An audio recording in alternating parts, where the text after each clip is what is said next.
live in Tallahassee, the capital of the great state of Florida. Hyperbole is done. Now we can finally play the game. There's no law against scalping tickets in this part of the country, and premium prices have been paid. It is the third Saturday in October, and the show is on one more time in Knoxville, Tennessee. All right, here we go. 56-yarder. It's got, no, does not have the leg. And Chris Davis takes it in the back of the end zone. He'll run it out to the 10, 15, 20, 25, 30, 35, 40, 45, 50, 45. There goes Davis. Oh, my God. Davis is going to run it all the way back. Auburn's going to win the football game. Auburn's going to win the football game. They're still in deep trouble in midfield. They tackle him. The ball is still loose as they get it to Rodgers. They give it back now to the 30. They're down to the 20. Oh, the band is out on the field. He's going to go into the end zone. He's going to the end zone. But the bands are out on the field. There were flags all over the place. The most amazing, sensational, dramatic, heartrending, exciting, thrilling finish in the history of college football. California. In trouble in the backfield, wants to throw now, and he's going to go deep. And I mean deep, and I mean touchdown, Florida! Tyree Cleveland in a miracle finish. A Hail Mary that's full of grace for the Gators. It's a 31-30 game, and what does Nebraska do? I have not seen the kicker come on the field, and I don't think he's coming on the field. Tom Osborne made this decision a long time ago. He's decided to go for two and take his shot and win, and I commend him for it. This is for the national championship for Nebraska. Incomplete. Here come the Seminoles of Florida State. One of the great traditions in college football. And Chief Osceola ready to get it started. College football. A matchup from the state of Florida. Moody flushed, throws it down. Caught by Boston College. I don't believe it. Buck back, third down on the 8. In trouble. Got a block behind him. Gonna throw on a run, complete to the 25, to the 30. Lindsey's got 35, 40. Lindsey's got 45, 50, 45, 40. Run, Lindsey. 25, 20, 50, 10, 5. Lindsey stop. Lindsey stop. Lindsey stop. Well, I can't believe it. 92 yards, and Lindsey really got in a foot race. I broke my chair. I came right through a chair, a metal steel chair with about a 5-inch cushion. I broke it. The booth came apart. The stadium fell down. Now they do have to renovate this thing. They'll have to rebuild it now. I didn't mean to beg Lindsey to run, but I had to. You know, this game has always been called the world's greatest cocktail party. Do you know what is going to happen here tonight and up at St. Simon's and Jekyll Island and all those places? Man, is there going to be some property destroyed tonight.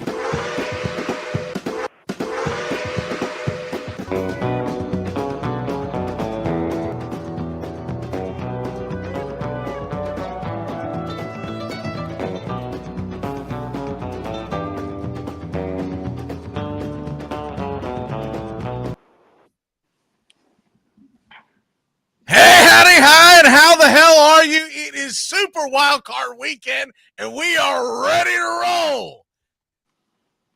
Doug, Yeah. how are you? Good, doing good, thank you. Bobby, what's shaking, baby? Well, we're snowed in here in Tennessee, so don't have a whole lot going on this weekend. So it's going to be all football, all NFL wildcard weekend. I saw pretty funny. I think it was TikTok. It was one of those reels, and the guy was riding down the road, and he's got freaking, all the damn snow. I don't know where he was, but he was somewhere in the Midwest, somewhere, near your area. And as he's going down the road, he goes, look, there's a lot of snow out there. It's dangerous conditions. And I'm just going to have to ask all you people who are out on the road for no reason to get the hell off the road so people like me can go back and forth on safe beer runs. Yeah, baby. Let's go. We've got, what do we got? We got 6 games this weekend. Is that right? 1, 2, 3, 4, 5, 6 games this weekend. If you count Monday, which I am counting as a weekend, you're going to be talking about 5 consecutive days of playoff football. If you when you go back to Thursday night, where Notre Dame took care of Penn State, And then last night, Ohio State did the same against Texas. And I'd like to get y'all's take on that game real quick, because I'm sure everybody's giving their takes on the Notre Dame Penn State game to nauseum at this point. But man, Ohio State got bailed out by Mr. Jack Sawyer, because what I saw from just across the board, this is an Ohio State team that's incredibly talented, but that damn Will Howard is a choke artist, and somehow they ended up finding a way to win anyways. Let's put aside the fact that the guy choked left and right, missing passes all over the damn place. He had time back there and eat sandwiches, and it was almost like he was trying to guide him instead of just throw him. He was just kind of lofting him in, much like Allard did with Penn State. But I kind of give him a pass because I don't think he's a finished product yet, right? But Will Howard's been playing college football for a while, and he's just lofting passes in there. Had the terrible interception that basically led to the touchdown, the game tying touchdown in the end of the first half. They were luckily bailed out by Henderson's screen pass where he took it to the house. Yeah. But his passes, I mean, these guys were open. His passes were pathetic. And then put all that aside, he has a chance to put them ahead with about 4 minutes left or so. Breaks free down the left sideline, and the turf monster gets him. He just choked. I mean, that's literally, I've never seen anybody run and choke at the same time, but that's what he did. He did. He pulled a Daniel Jones, if you remember that big old run Daniel Jones broke off, and he just tripped right before the goal line. Was that in the playoffs against was that the Vikings? I want to say it was the Vikings, yeah. It might have been a late regular season game, but it reminded me of Daniel Jones in that incident. Yeah, just I like Daniel Jones too. Robert's saying a bunch of postponed games. There's no games have been postponed. So yeah, unless you're talking about something unimportant like regular season basketball or hockey, nothing's been postponed. The only thing that's changed about any game, the Rams games then that's it. Arizona now. What game? Playoff game in Arizona. Yeah, that game got moved, but it didn't get postponed. No, that's what I'm saying. The only change has been that it's been moved. It's still getting played same day, same time. So yeah, it didn't get moved. We'll get into that. What that might do to the Rams and possibly having home field advantage is kind of taken away. Yeah. Not a whole lot you can do about that. The last thing they want to do is deal with traffic going into the stadium when they've got everything else going on with the wildfires and the terrible job that their local government has done to set up what, I mean, when I saw yesterday, this is a little off the topic. When I saw yesterday, their governor's trying to point fingers at everybody else, but their reservoir has been bone dry since February. What? You would think, I mean, this seems to happen every year, these massive fires. It just doesn't make sense that they're not. It's a good thing they fired all those white guys that were going to be helping out with the fire department, right? What are we doing? Have y'all seen the video of the I don't know what it is. I think it's a female, but she's chunky as hell, and she's talking about how she can't lift anybody out of a fire and saying that it's the person who's in the fire. It's their fault for being there. What an asshole. I mean, there's no other word for it. He's a straight up asshole. Anyways, back to the rest of the story. But I mean, the things that come out of that situation continue to feed itself. You're like, are you serious? By the way, were none of y'all paying attention to this when you went to the ballot box last time? It's jackass. Anyways, we move on. We got a lot of games to get into. Steven won't be here. Our thoughts and prayers are with him. His grandmother's in a bad way. I'll just leave it at that. And he's up in North Carolina. And long story short, there was just no way for him to be able to be here. I told him not to worry about it.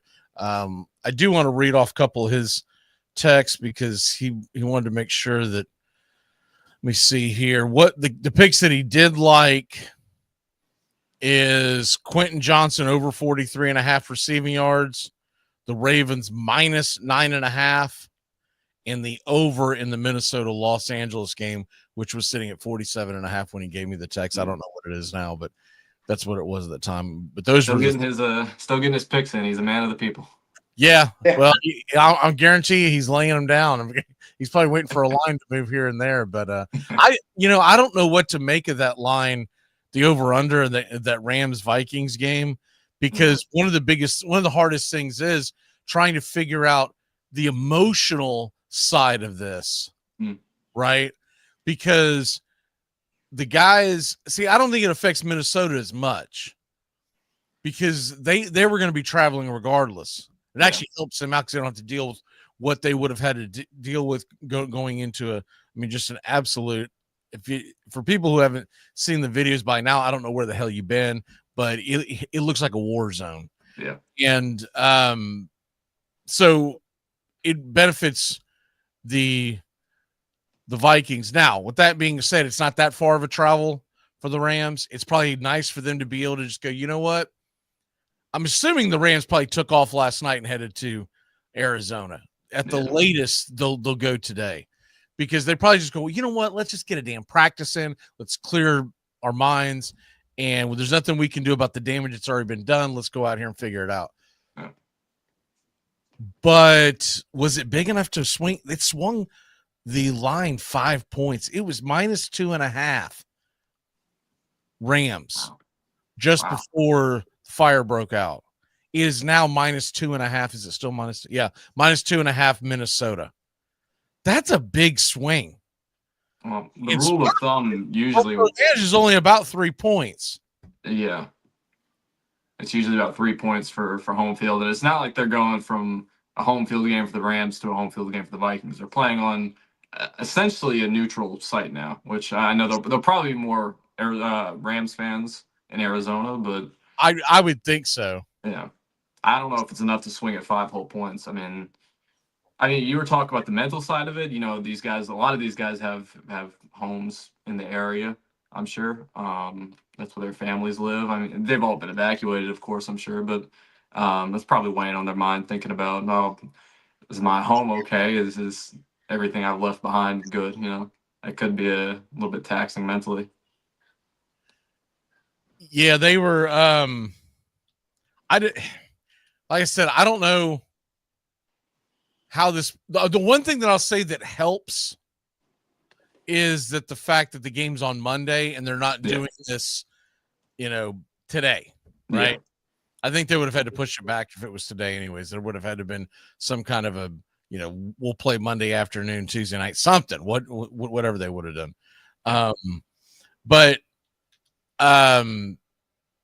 Yeah, John's saying that the insurance policies in California were being canceled a few months ago. They were, but they were being canceled because the damn reservoirs were bone dry. That's got a lot to do with it. If you're an insurance adjuster and you look at the data and you're like, wait a minute, I'm backing up what?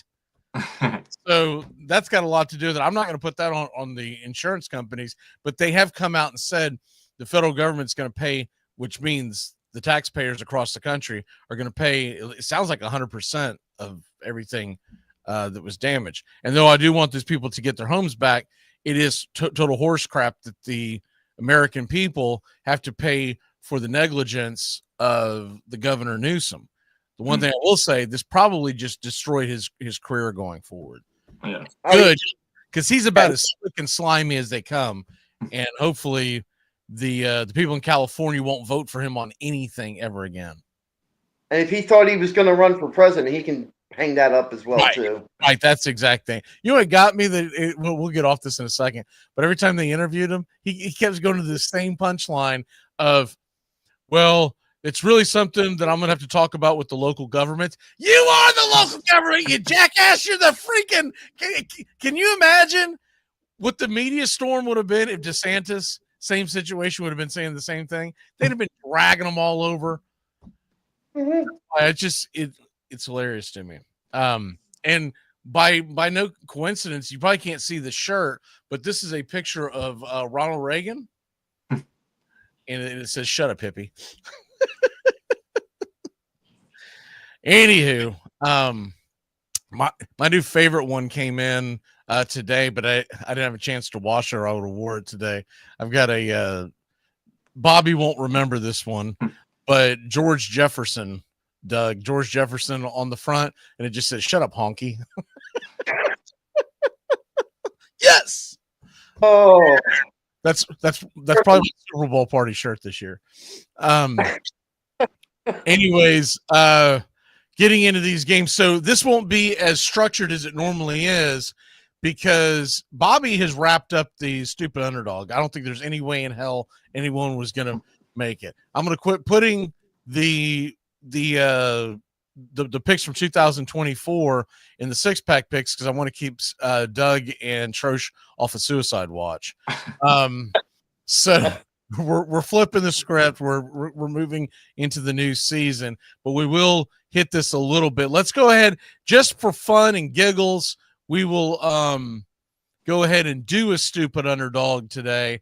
Not that worried about keeping up with these, but I do think that some of these stupid underdogs is really games that you would really honestly be thinking about money line. There's no need to fear. Stupid. Underdog is here. Stupid. Underdog. Stupid.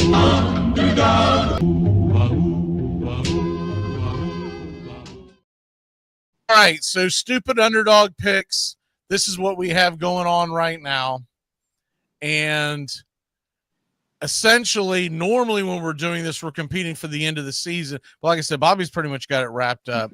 And I really didn't – basically, I didn't want us throwing a bunch of Hail Marys out there and trying to pick the Broncos and then giving bad advice. So what I'm really saying is, of the underdogs that are this weekend, who do you think has the best chance to pull off the upset, meaning you put the money on the money line and get some plus money? You got the Texans -3 right now. For those of y'all who might just be finding us for the first time, we go off the ESPN website because it's accessible to everybody. Doug and I are in Florida. Bobby's in Tennessee, so we can't go off our local betting sites.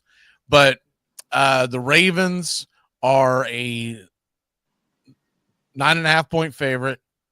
Texans are now a 3-point favorite. That's interesting. Sorry, I'm seeing the Chargers. I'm sorry. Chargers are a 3-point favorite. It had been 2.5 all week long.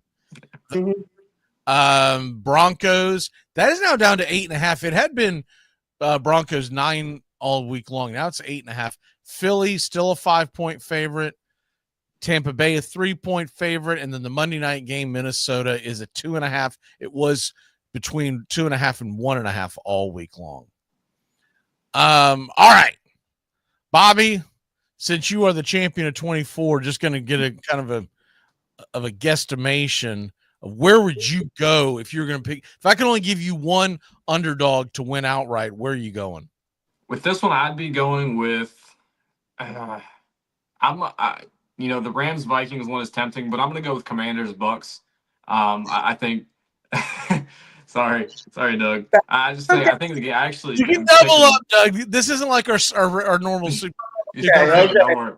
Yeah, I'm going to pick the Commanders in this one. I just think I trust Jaden Daniels and company to get this one done. I think it's going to be a really high-scoring game.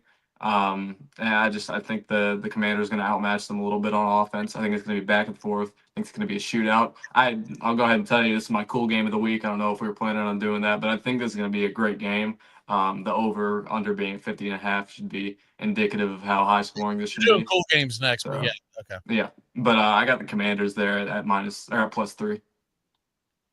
All right, Doug, is that where you're going to?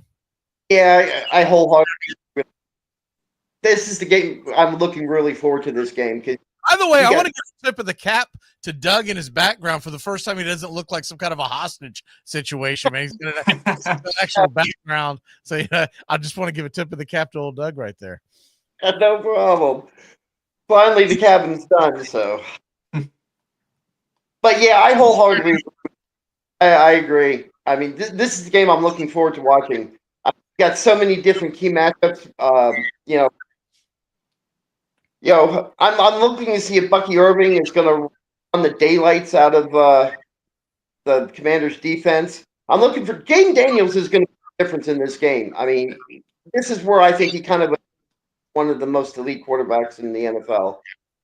If he's going to do it, he's going to do it here. Yeah, I can't get on board with that game, and I know both y'all like. I really think Baker Mayfield's going to do his thing. If there's a line that I like in this game, and look, I don't put it out of the realm possibility that the Commanders can pull off the upset, but it is in Tampa. I feel like this is going to be a game where Baker Mayfield's just going to go bonkers. And the Commanders are going to have to keep up, and can they keep up? It's a rookie. It's he's on the road for the first time. I love everything about Jaden Daniels. I love what he's probably one of my favorite players to watch in the NFL now. But even with that being said, I can't get on board. The one that I'm still riding or dying with the man. I think the LA Rams are incredibly underrated. And it's strange because they're in Los Angeles. And you would think that the media hype would be there. It's not. Well, they don't have much of a fan base. They really don't. I mean, I know if you guys remember that Super Bowl parade they had a few years back. I mean, it was empty. It was empty. The team in California is the 49ers. That's the California's darling. But I'm with you. I think the Rams are pretty underrated. Stafford hasn't been as good this year as he's been in years past, especially when he first got to LA. But they still have a lot of firepower on offense. I mean, they have Kupp and Puka Nacua. That's a dangerous pairing at wide receiver. I think they're going to move the ball well. You know, Brian Flores, he's going to try and put the pressure on Matt Stafford, but you know they have a lot to match that. My concern is really with the Vikings.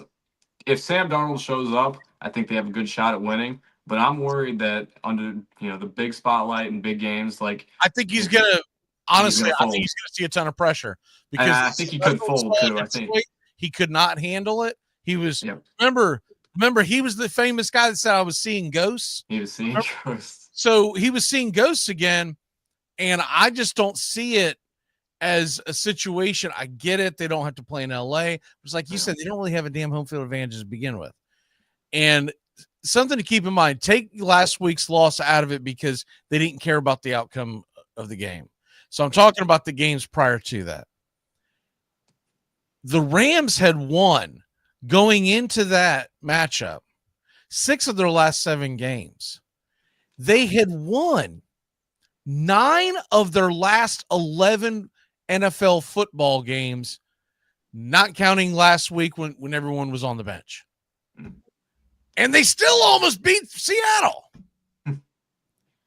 And so it's just one of those things where I feel like we're talking about a game where they're going to be, I feel like as opposed to them being crushed mentally, I feel like they're going to be fired up. And there's always something that comes along with the team that's playing for something, trying to lift up a city, all that kind of stuff. And you can buy into that or not, but I'm buying into the Rams. I remember New Orleans with Katrina, the Saints winning that Super Bowl. And the fact that you're getting plus money, which means I was going to take them on the money line anyways. Now I'm taking them on the money line. I should get a better payout. Yeah. All right, we'll go ahead and hit the cool games real quick.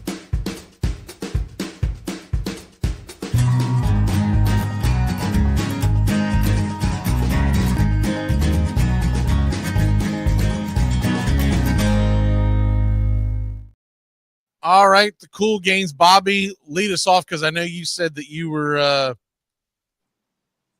going with the Bucks and Bucks and Commanders. That's my game of the weekend just because I think this is going to be a high-scoring shootout. I think Bucky Irving is going to be in for a big day against Washington's run defense. You're also going to get the classic matchup of Mike Evans and Marshawn Lattimore. I'm sure they'll get into a fight at some point in the game. That'll be fun to watch. But I think it's going to be a high-scoring affair. I think Jaden Daniels and Baker Mayfield are both going to be dealing. And like Doug said, this is a big chance for Jaden Daniels to go out there and prove that he is one of the elite quarterbacks in the league. And if he can get a road playoff win in year 1 to add to this already incredible year he's had, I mean, he really cements himself as one of those upper echelon quarterbacks in the NFL. So I'm excited to see this one. By the way, John brought up something in the chat that I didn't really think about, but there's reports about tons of sports memorabilia going up in those fires out in LA, which makes sense because a lot of your bigger companies are out there, and not to mention people with a lot of money live out there. So yeah, they're investing in stuff like that. And I think that's one of the reasons why I've never put a lot of money into sports memorabilia, is because it gets ruined, you're screwed. Whereas you put it into a steady Roth IRA, you might be, you worry about that down the road. The cool game of the week for you, Doug. Where are you going? I'm going to go no.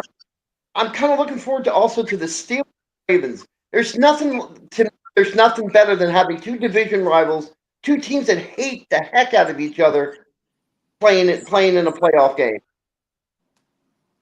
I think my cool game of the weekend, so I can't go with the Tampa game because, damn it, I got to be up at the crack of ass on Monday morning. So the chance of me seeing the whole thing is pretty remote. I am excited to watch this Pittsburgh game. I don't think Baltimore is going to blow them out. This will be the third time they've seen each other. That line seems a little ridiculous to me. Yeah. But the cool game of the weekend, if it can be competitive, and that's a big if, because they're huge underdogs. But, man, if we could get a shootout with Josh Allen and the second coming of Josh Allen and Bo Nix, that could be a lot of fun. Yeah. Buffalo, Denver, I realize there's probably a very good chance that we're going to be looking at a blowout. But I don't know. Denver has played really good football.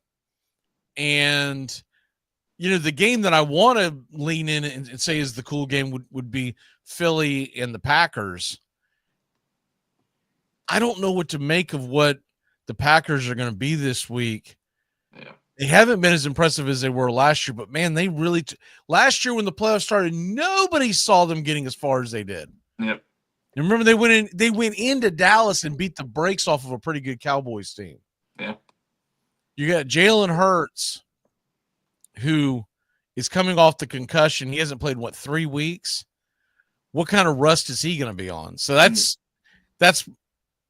why I'm going with the Bo Nix show, Bo Nix versus Josh Allen. But my heart of hearts tells me it's that Green Bay Philadelphia game is going to have everybody talking around the water cooler on Monday morning. Well, Bo Nix, he's shown that he can hang around some high scoring games this year. I mean, he's had some really exciting ones. So he's had a great year.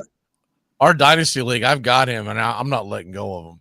Yeah, it's really you can't make that big of an argument about keeping a quarterback in Dynasty Leagues because they can kind of show. But I thoroughly enjoy watching the guy play football. I don't blame him. I don't know who I like more watching between Daniels and Nix.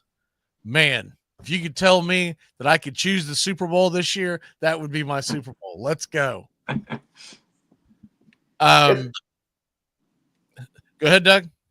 Oh, I was just going to say, if we're going to win this game, Bo Nix has to have his best game of the year. He's got to be feeding that ball to Mims all day for them to win. And it seems like Philadelphia is peaking at the moment. It's the number one defense. They're best against the run, top 5 against the pass. And they're just kind of reaching another level right now, heading into the playoffs. So, one thing I had said early in the week to somebody else, I don't care if Jalen Hurts is playing. I don't care if Mount is playing quarterback.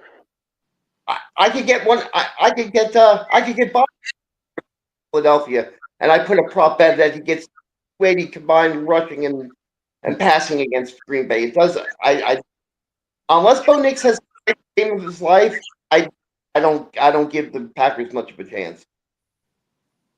Unless Bo Nix has the game of his life, you don't give the Packers a chance? I mean, no, Bo Nix has to have the game of his life for the Broncos. Sorry. Oh. I said completely backwards. Sorry. Your internet's kind of banding in and out on us. So that's why I wasn't 100% sure if I said that correctly or heard it correctly. All right, let's get into our NFL picks.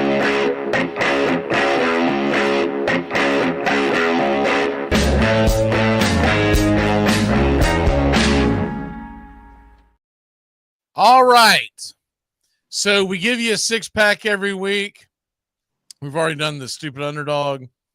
We will also give you a lock. The lock isn't necessarily going to be something in our 6-pack. Some guys double down. Some guys go to something else.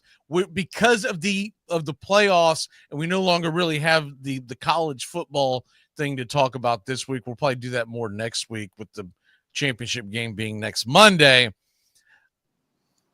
Prop bets are on the table. Anything is on the table as far as where you want to go with these. So no structured order. We're just going to kind of go. I'm kind of doing mine chronologically, but not necessarily. And you can double down with teasers, same game parlays, whatever the hell you want to do to get us to 6 picks. All right, first pick on the board. I'll go ahead and give y'all my first pick because this one is chronological. It's my favorite prop bet of the day today. Fairbarn, the field goal kicker for Houston. Over 1.5 field goals. And I think that's almost too easy bet to hit. Now I'm probably going to parlay it with something else because a lot of this bet in particular, last time I saw, let me double check and see what it is on a Hard Rock. But what I saw earlier was the over under on this that you were taking minus money. See what it is. Okay. Well, I guess I'd try wearing glasses. No, it's back to it's minus 155. So I'm probably going to pair it up with something. But I just feel like they're going to move the ball, but not be consistent enough to get in the end zone several times. So I feel like Fairbarn, and not to mention it's a dome. He's a very good kicker. He's hit this number several times this year. I want to say I saw the number. It was like 14-3 that he's hit 2 field goals or more. So give me Fairbarn and the over 1.5 field goals. Doug, what is your first pick in your NFL 6-pack? My first pick is with the Chargers and the Texans. Give me McConkey plus 4, at least plus yards, half yards. All right, let me clean that up because your internet band's going in and out. Lad McConkey over 73.5 yards. Yes. I'm assuming is what you're saying. Okay. Yes. I'll start putting them on the screen as Bobby punches it in for him. Appreciate that, Bobby. Yeah. So Fairbarn with the over 1.5 field goals. And this is just so that people can see them and they don't have to, keep going. Wait, what the hell did he say? What the hell did he say? So Lad McConkey over 73.5 yards. I like that one a lot too. And honestly, that might be something that I end up parlaying down because you have options. I don't know how it's set up on your book in Tennessee, Bobby. You have options to get less yards and have to pay more juice. Yeah. So for instance, if you took Lad McConkey to get 65 yards or more, it's minus 170. And you take that in the Fairbarn to hit on the field goals, then we're talking about what does that pay out at? That's going to pay out at plus 160. Okay.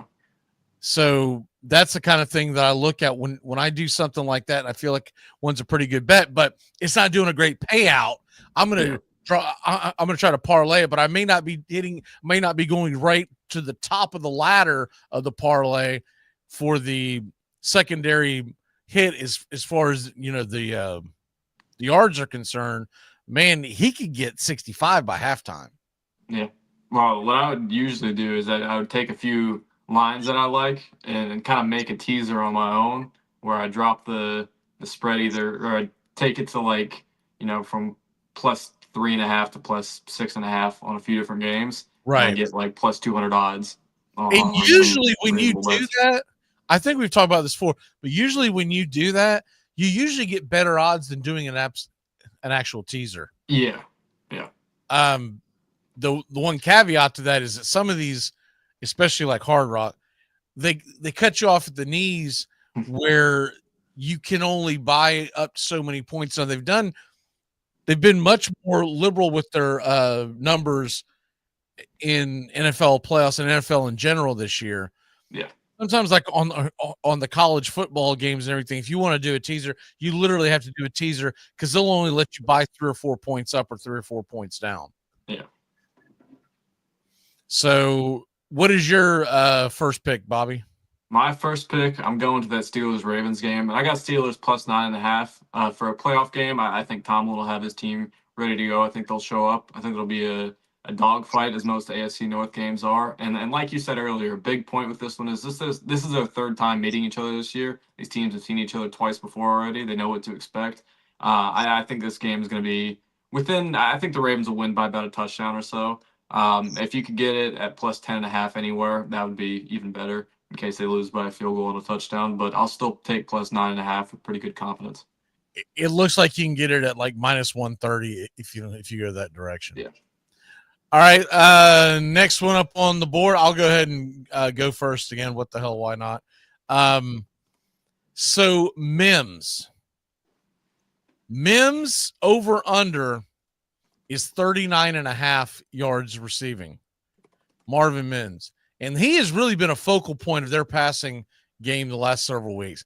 And I feel like that's incredibly low, especially for a guy who is on a team that's expected to get blown out, which means you could get a lot of dump downs, you get a lot of garbage. Not to mention Mims is their deep that he could get that on one damn pass. Who was that I hit last week? Oh, Pierce of the Colts. Alex Pierce of the Colts goes in 32.5 was the over-under on his yardage.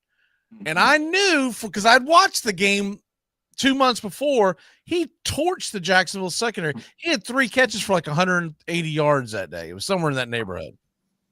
So I was like, you know what? Let's throw something on this. The very first possession, the very first catch, 40 yards over the top. And I'm like, boom, cash the ticket. It's over. It's over. Mims over 39.5. That is my second pick. That's a good. What you got? I got going to the Packers Philly game. I got Josh Jacobs under 70.5 yards in that game. Eagles run defense. They only allow the opposition on average 3.4 yards a carry. Josh Jacobs' efficiency has kind of steadily declined in the last 4 to 6 weeks. So I don't think Josh Jacobs is going to have a big impactful game. And if they get behind, like they're probably expected to, then you can expect them to pass later on in the game more than run. Exactly. Plus, Doug still has sour grapes that Jacobs is no longer with the Raiders. True. Let's be true on what's going on around here. By the way, Bobby, what are you hearing in Nashville as far as game plan for the Titans with that number 1 pick? I've talked to my friends a little back? bit. Do you think they're keeping it and drafting a quarterback? I think it would be with the quarterbacks in this draft. I know, there's going to be some buzz. I know there's going to be a lot of, risers in terms of quarterbacks. There always is, but I don't think there's a quarterback worth taking that high in this draft. I don't think Cam Ward's all that good. I don't think Shedeur Sanders is all that good either. And there's certainly nobody else in this draft class I'd consider taking that high. I think the move would be to take Abdul Carter at 1. It's his first season as an edge rusher. He's been a monster. He's been incredible for Penn State. He has. You get shades of Micah Parsons with this guy. Yes, but I hope to hell they don't do that. I'm sure you did. I'm sure you did. This guy's going to be a superstar edge rusher. I get that, but as a Titans fan, a defensive end is not changing the trajectory. It isn't, but you need to trade back if you don't see a quarterback worth taking. I think what the best decision would be is if you can trade back with the Giants, who could be antsy to pick a quarterback, move back to 3, pick up some more draft capital, and get you one of still Travis might be able Hunter. to get Carter. What? You still might be able to get Carter. You still might be able to get Carter, or you could fall back on drafting Travis Hunter. Either way, you're getting a superstar player at 3, and you're picking up some more draft. And honestly, I think that'd be as really much smart. as the receiver, as much as the quarterbacks don't jump out at you as a true number 1, Travis Hunter's not a true number one either. He does not have NFL receiver size. He doesn't have the speed and the separation. There's a reason why the guy ended up flourishing at Colorado, because he's in Big 12 country and he doesn't have the physical defensive backs. I'm not saying that he's not a first round draft pick, but I don't know if it's worth a very top. I could see it more with the Titans if they have traded backwards and they've got multiple first round picks, but who has that?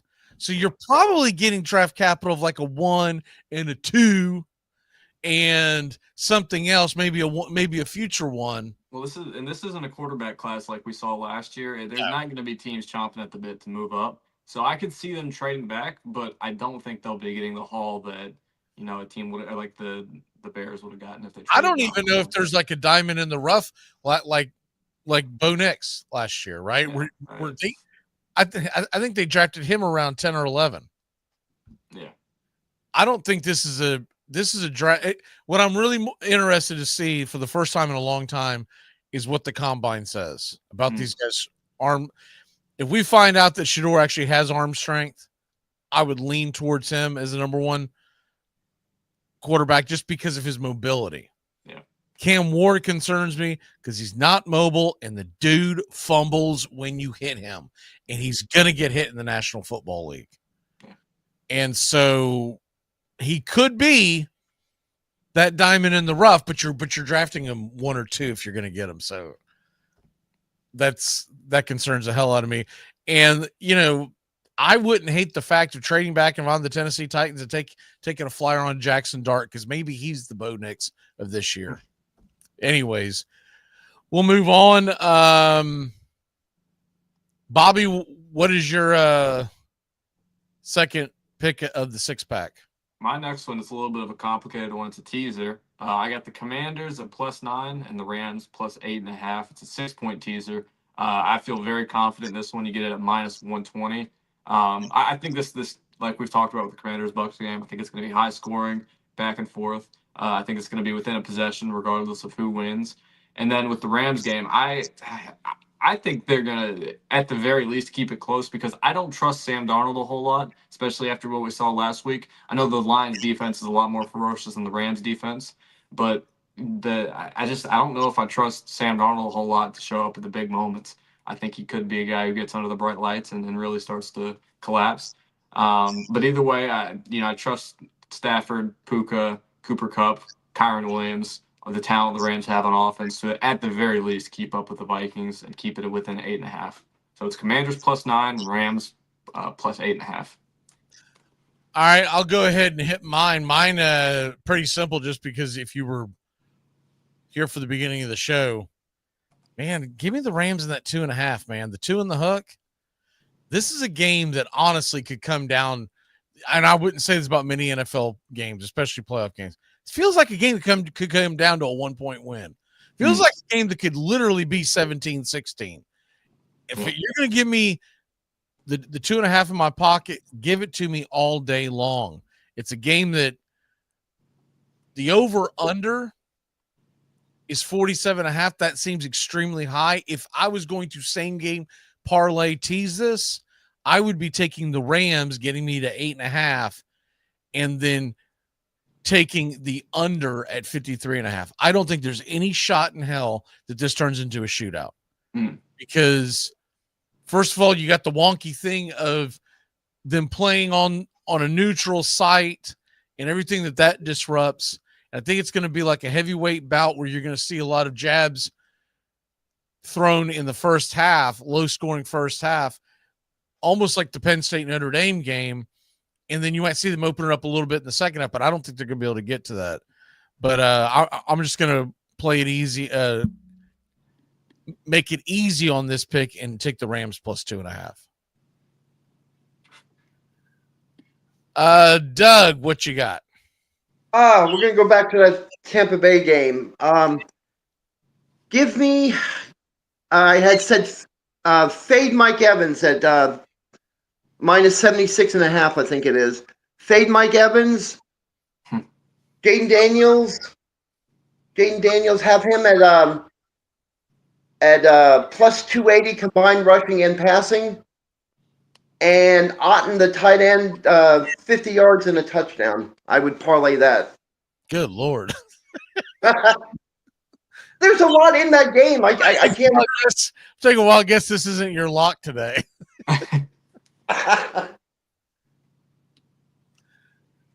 So say that again one more time. You said under for Evans, over for the rushing and receiving for Daniels. And the tight end, Tampa Bay's tight end, Otten. Give him 50 yards and a touchdown. At least.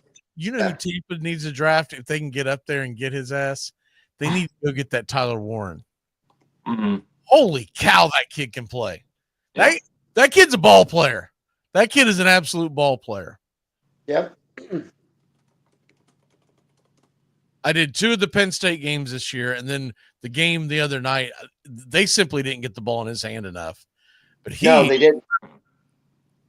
I wonder where he's going to land. He's probably more likely to land in the top 10, but Tampa Bay's got to figure out a way because I believe Cade Otton's a free agent this year. But can you imagine you add him to that offense? That could be a lot of fun to watch.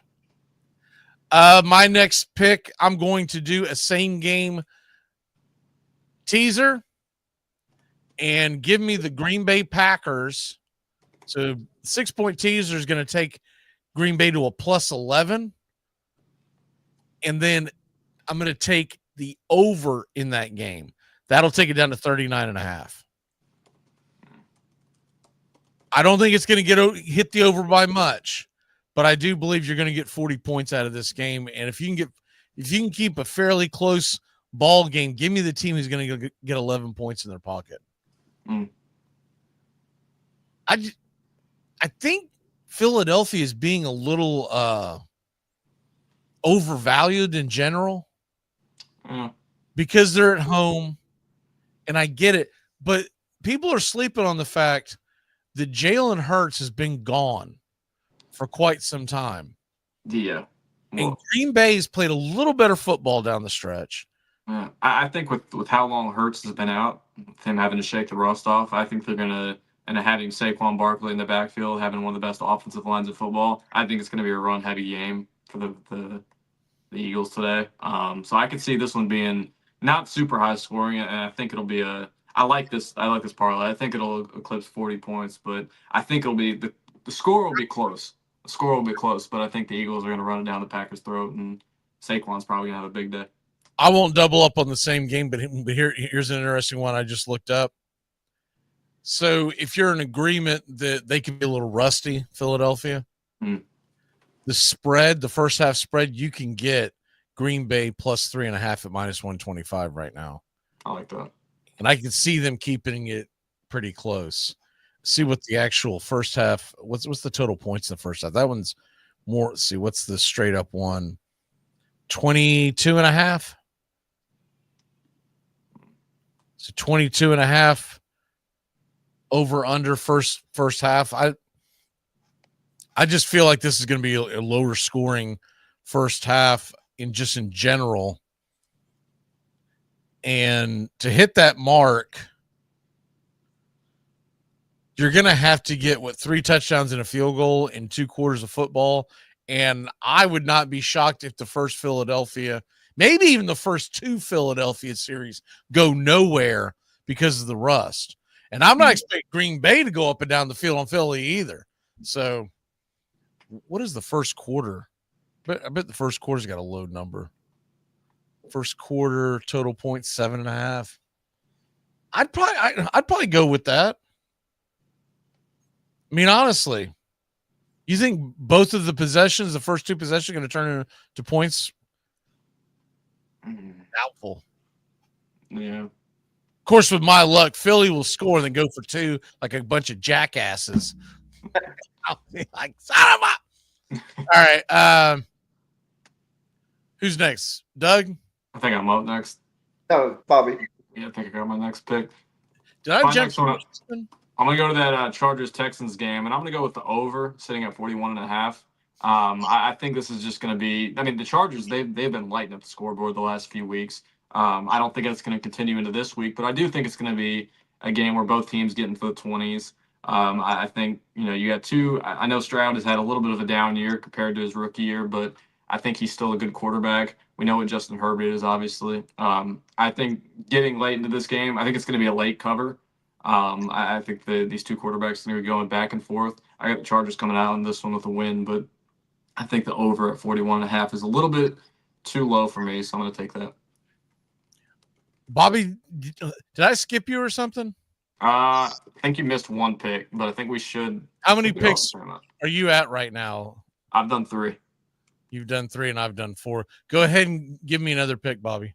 Gotcha. My next pick after that, it's Packers +5 versus Eagles. I touched on it a little bit earlier with how I think the Eagles are going to approach this game. Jalen Hurts obviously missing the last few weeks. I think they're going to rely on the run game. They're going to rely on the defense. They're going to chew up that clock. I think Saquon's going to be in for a big game, but I don't think it's going to be, a big blowout for the Eagles. I think they're going to escape with, a defensive heavy, rushing heavy win. I think it'll be a pretty close game, and I have Packers covering +5. Doug, what you got? I'm taking that same game. I'm going in the exact opposite direction. I think Philly's going to dominate all day long. So give me the Eagles and the points, give me the 5 points.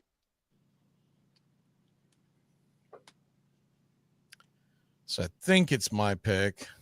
I'm so damn confused right now what the hell I did. I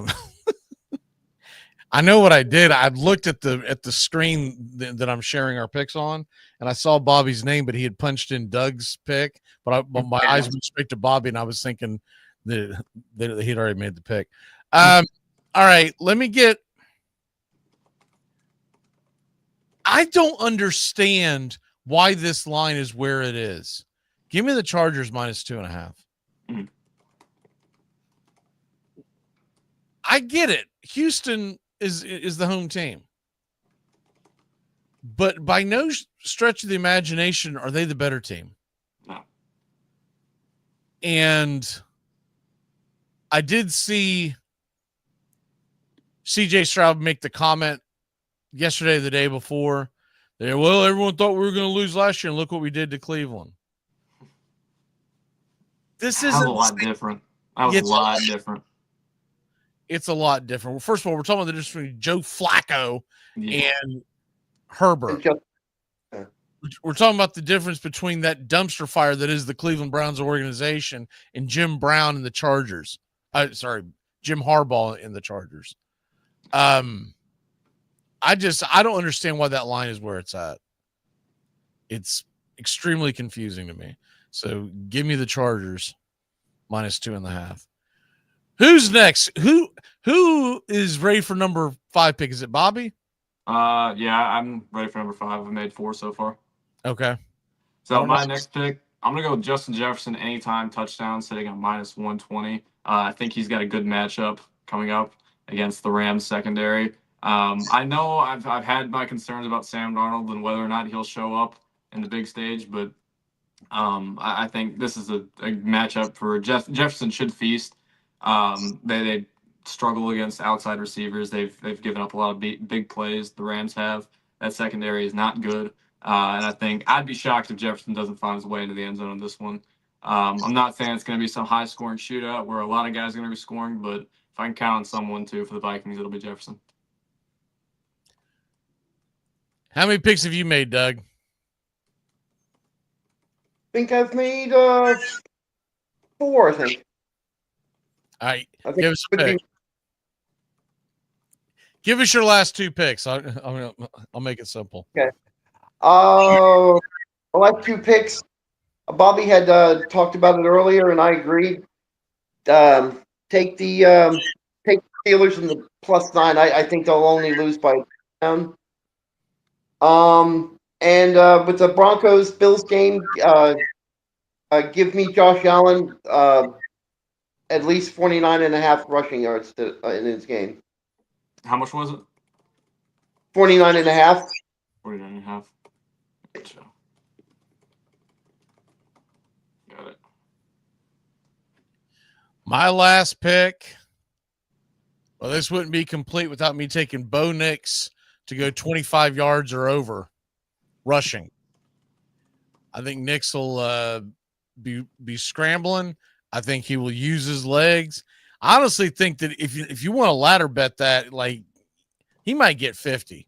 But I'm playing it safe on our picks. But Nix to get 25 yards or more, that is my pick for my final pick for this week before we hit our locks. And Bobby, what's your final pick? My last one, I liked your field goal pick with Kaimi Fairbairn. I'm going to go in a similar direction, but with this Rams-Vikings game. The Vikings, Brian Flores, he's gotten that Vikings defense as one of the best units in the league this year. I could see the Rams getting down into field goal range and their drive starting to stall out against this Vikings front. So I'm going to go with Joshua Carty, the Rams kicker, over 1.5 field goals, and you're getting that at minus 105 odds. Yeah, I like that one a lot too, and it's in a dome, so that's big. Yeah, and I don't really see. I don't see the high scoring game that everybody sees. I think there'll be a lot of movement through the 20s, which will play into your field goal theory. Yep. I trust that Vikings defense to get stops when it matters most. Bend, don't break, and I think they're gonna hold them to some field goals. I also could see that same bet if you want to go with the Vikings, that their kicker at over 1.5 field goals. I think you're getting it at plus 120. He's been solid this year. He's been solid, but also, if you want that Lions-Vikings game, the Vikings couldn't get anything going inside like the 10-yard line. They had great opportunities to score, and they just couldn't punch it in.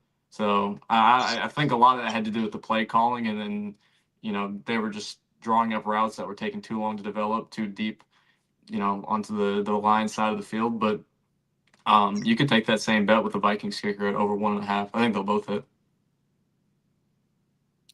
All right, let's go ahead and get into our locks as our 6 packs are through. Doug, what is your lock of the week? I'm gonna beat a dead horse or a dead eagle, if you want to call it. And my lock is take the Eagles in the 5 points. Eagles -5. Yeah.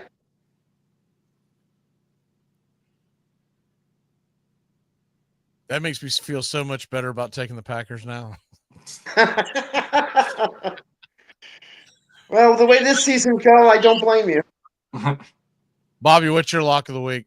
My lock of the week, I'm going to go with that 6-point teaser I had earlier at minus 120 odds. Commanders +9, Rams +8.5. I feel very good about that one. I'll do something with I don't want to double down, but I'll play into it. Give me my lock as a same game parlay or same game teaser, however you want to look at it. Give me the Rams up to 8.5 and the under, which would take that. What was that take it? 53.5, under 53.5. I don't think this is going to be a high scoring game. And I think the Rams can keep within a score. And I honestly think the Rams are going to win outright. But the one thing that I can't factor into is this whole wildfire situation. If that's going to kind of, I still think they've got enough time to rally the troops and have a hell of a showing on Monday night and kind of do it for the city of Los Angeles. I'm sure is what the narrative will be. Yeah. But you just never know. And I still think Minnesota, after watching that game against Detroit, they are a paper lion. All puns intended. Well, they had a season similar to this a couple years ago.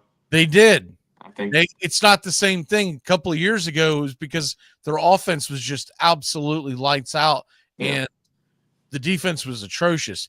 I just think, in general, the team's not that strong, and I don't believe, first of all, Sam Darnold is not Kirk Cousins of 2022.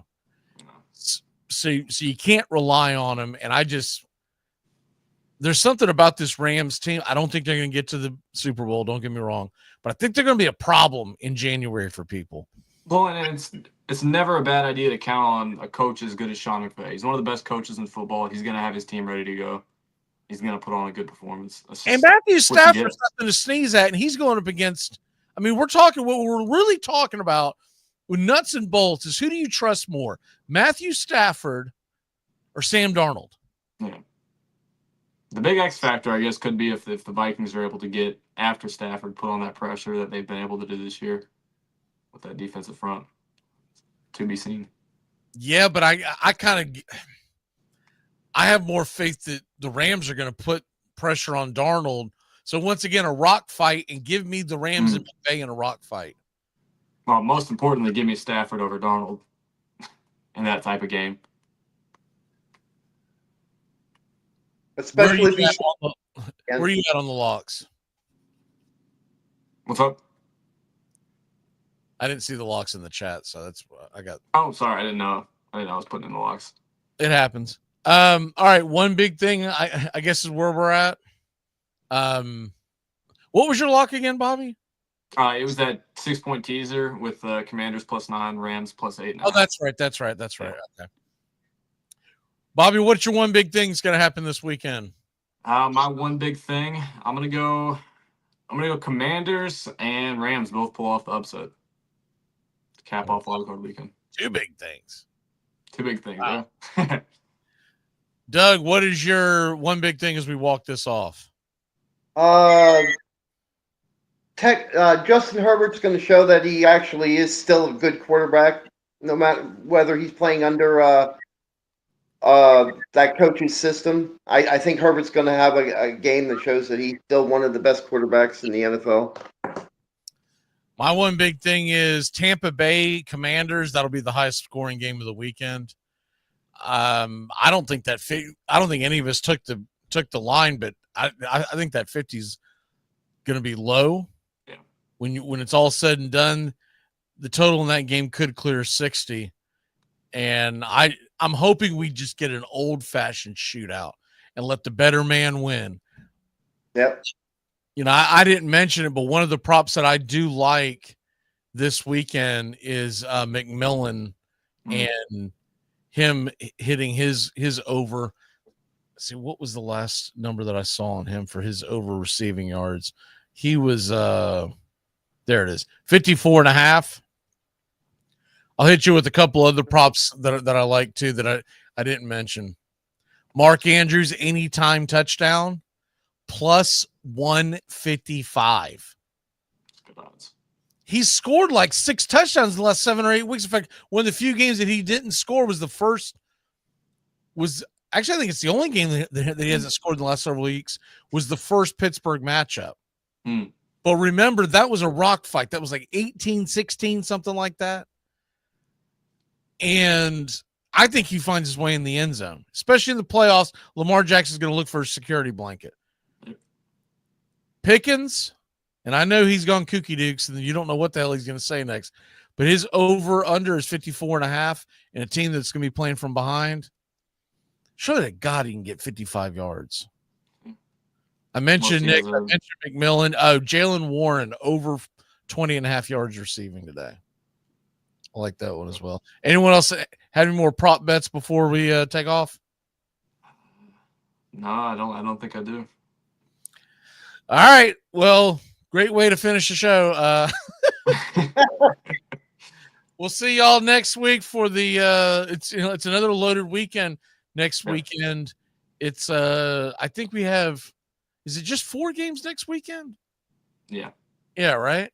Yep. So it'll be a doubleheader on Saturday and doubleheader on Sunday, I believe. And then after National Championship on Monday. And National Championship on Monday. We'll hit up all of those. We probably won't do a show for the conference championship weekend, but we will do one for the Super Bowl. I got some things that I have made some commitments. I didn't realize it was going to be the same weekend. I had my weekends flip-flop, but next weekend we'll be here. Super Bowl weekend we'll be here. Y'all have a great day and happy betting. Good luck to everybody, as long as you didn't pick against my lines. Woo! We are live in Tallahassee, the capital of the great state of Florida. Hyperbole is done. Now we can finally play the game. There's no law against scalping tickets in this part of the country, and premium prices have been paid.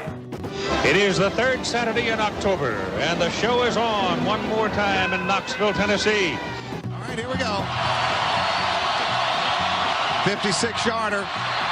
It's got, no, does not have the leg. And Chris Davis takes it in the back of the end zone.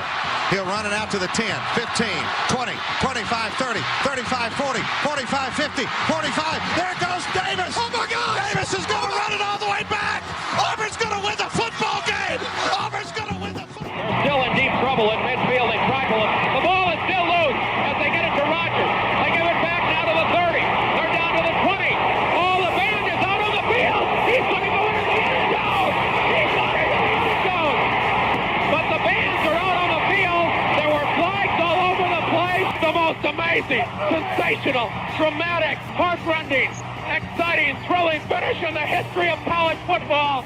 California. In trouble in the backfield, wants to throw now, and he's going to go deep. And I mean deep, and I mean touchdown, Florida! Tyree Cleveland in a miracle finish. A Hail Mary that's full of grace for the Gators. It's a 31-30 game, and what does Nebraska do? I have not seen the kicker come on the field, and I don't think he's coming on the field. Tom Osborne made this decision a long time ago. He's decided to go for two and take his shot at winning. I commend him for it. This is for the national championship for Nebraska. Incomplete. Here come the Seminoles of Florida State. One of the great traditions in college football. And Chief Osceola ready to get it started. College football. A matchup from the state of Florida. Moody flush, throws it down. Caught by Boston College. I don't believe it. Buck back, third down on the 8. In trouble. Got a block behind him. Gonna throw and a run. Complete to the 25. To the 30. Lindsey's got 35, 40. Lindsey's got 45, 50, 45, 40. Run, Lindsey. 25, 20, 50, 10, 5. Lindsey's got. Lindsey's got. Lindsey's got. Well, I can't believe it. 92 yards, and Lindsey really got in a foot race. I broke my chair. I came right through a chair, a metal steel chair with about a 5-inch cushion. I broke it. The booth came apart. The stadium fell down. Now they do have to renovate this thing. They'll have to rebuild it now. I didn't mean to beg Lindsey to run, but I had to. You know, this game has always been called the world's greatest cocktail party. Do you know what is going to happen here tonight and up at St. Simon's and Jekyll Island and all those places? Man, is there going to be some property destroyed tonight.